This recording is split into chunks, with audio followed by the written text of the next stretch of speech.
దేవునికి స్తోత్రము.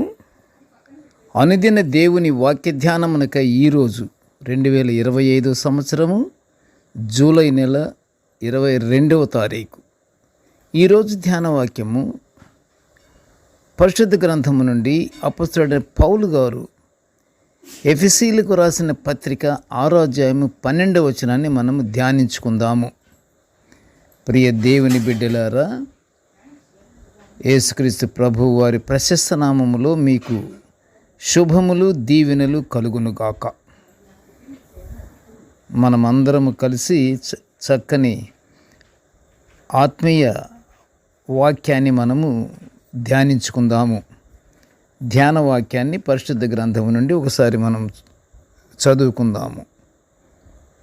మనము పోరాడున్నది శరీరులతో కాదు, కానీ ప్రధానులతోనూ అధికారులతోనూ ప్రస్తుత అంధకార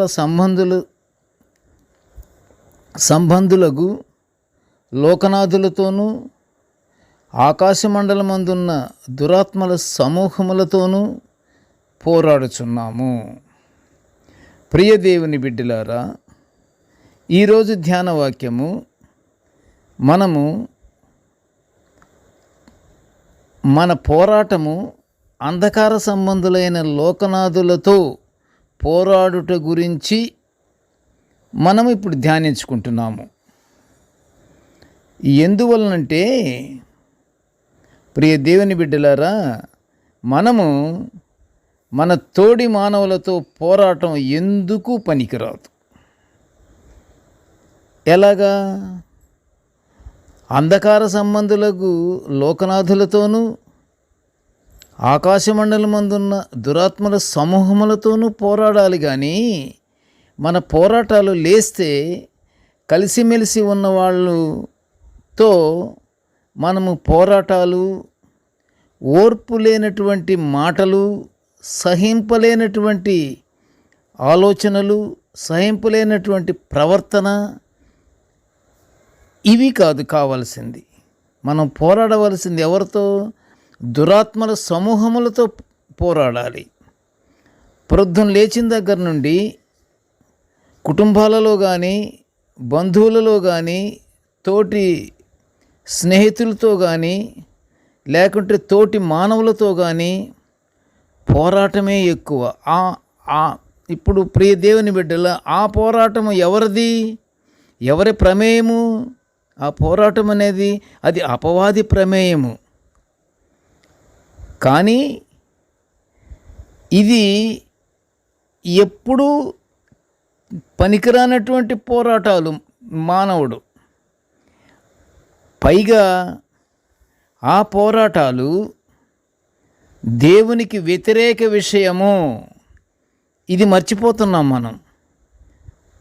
దేవునికి వ్యతిరేక విషయము అన్న సంగతి మర్చిపోయి అన్ని విషయాల్లోనూ చాలా ప్రార్థన బలం కలిగి ఉంటాం.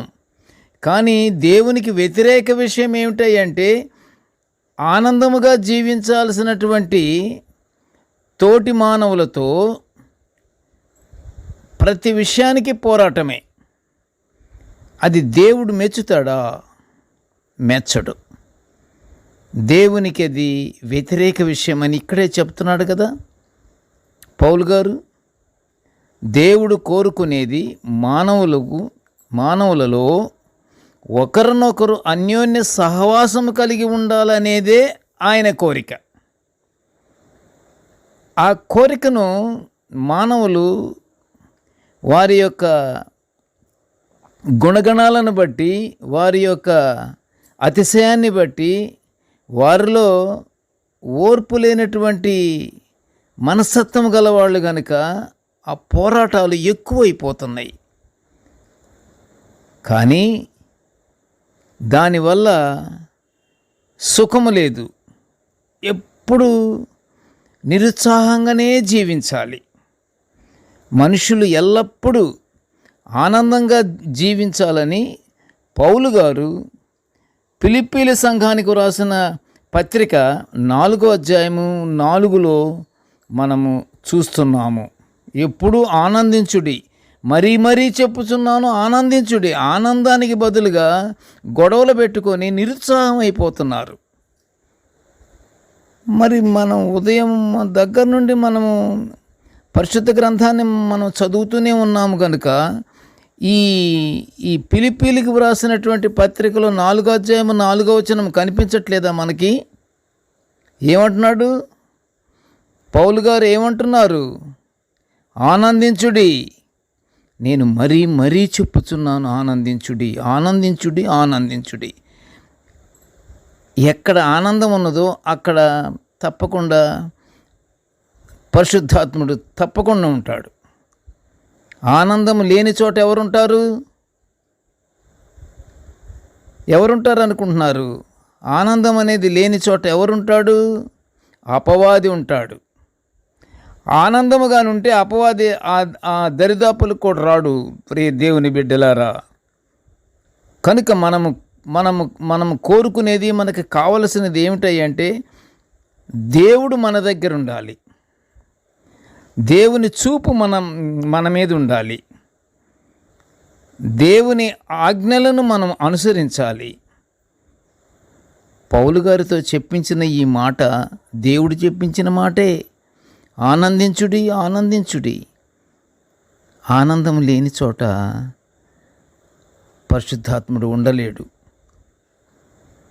అందుకని మనం ఎప్పుడు ఏం చేయాలి? మనం ఆనందిస్తూనే ఉండాలి. ఆనందం ఎప్పుడు వస్తుంది? నీలో అసహనము, నీలో చిరాకు ఇవి లేకపోతే ఆనందమే. అవి ఉన్నంతసేపు ఆనందం అనేది రాదు బయటికి.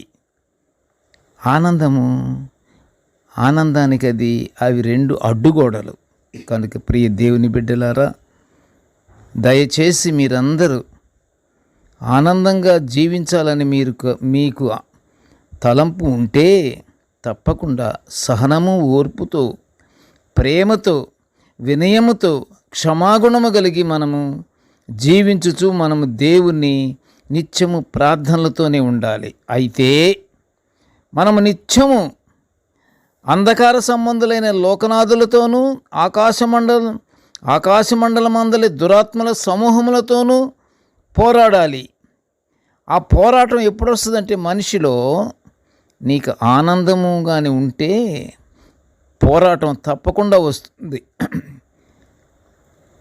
అంధకార సంబంధులతో పోరాటానికి మనకి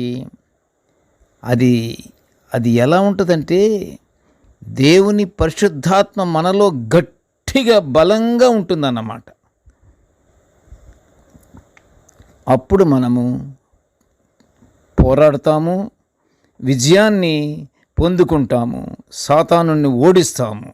ఎందుకంటే ఈ దురాత్మలు మానవులలోని ప్రేమకు బదులుగా ఆత్మానుసారానికి వ్యతిరేకమైన గలతీయులకు వ్రాసిన పత్రిక 5:19 చెప్పబడిన శరీర కార్యాలు జరిగించుటకు ఆకర్షణ చూపెడతాయి.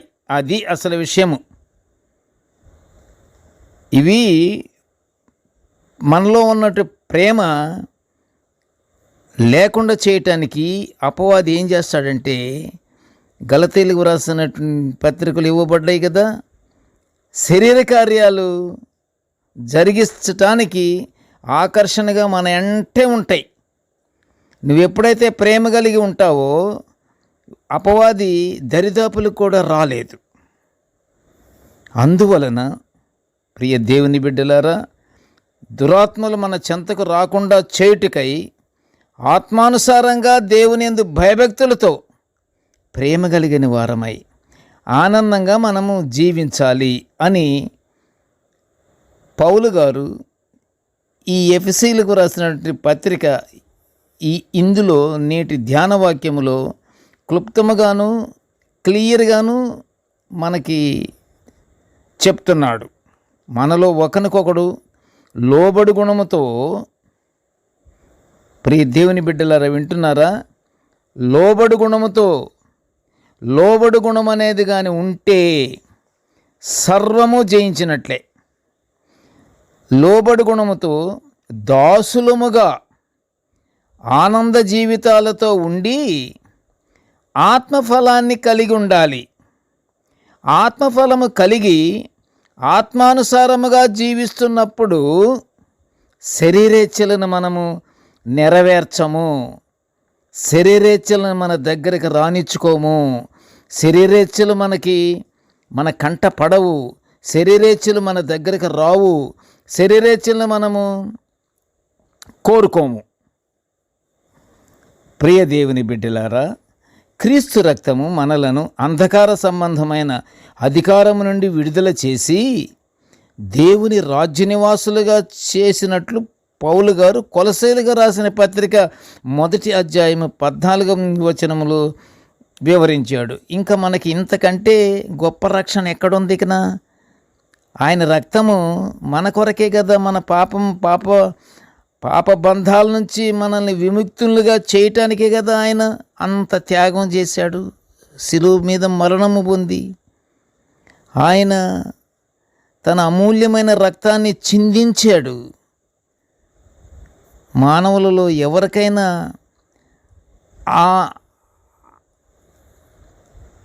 ఆ విషయంలో ఎవరైనా ఆలోచిస్తున్నామా? మనము ఉన్న విషయములలోనే సతమతమవుతూ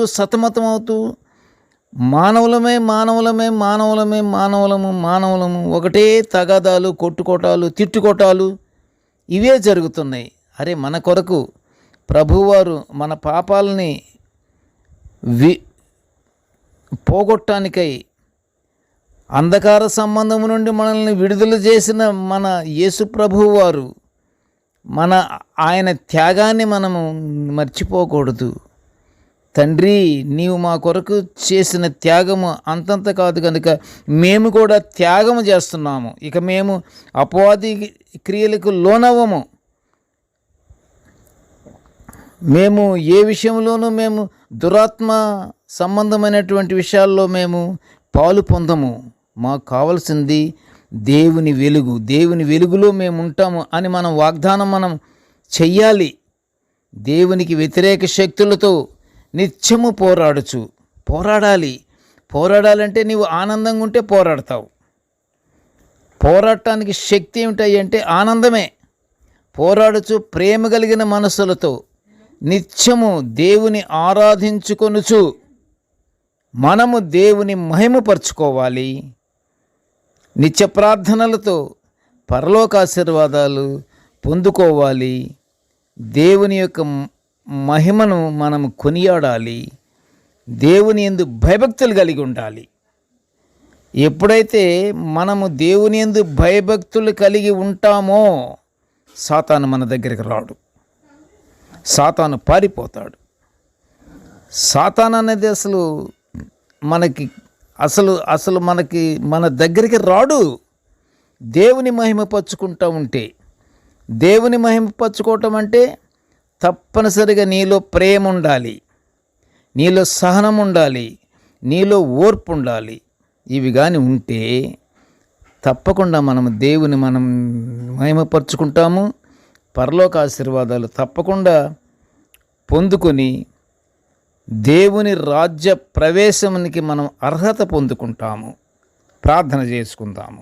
కృపగల తండ్రి, జీవముగల నాయనా, నీకు స్తోత్రములు.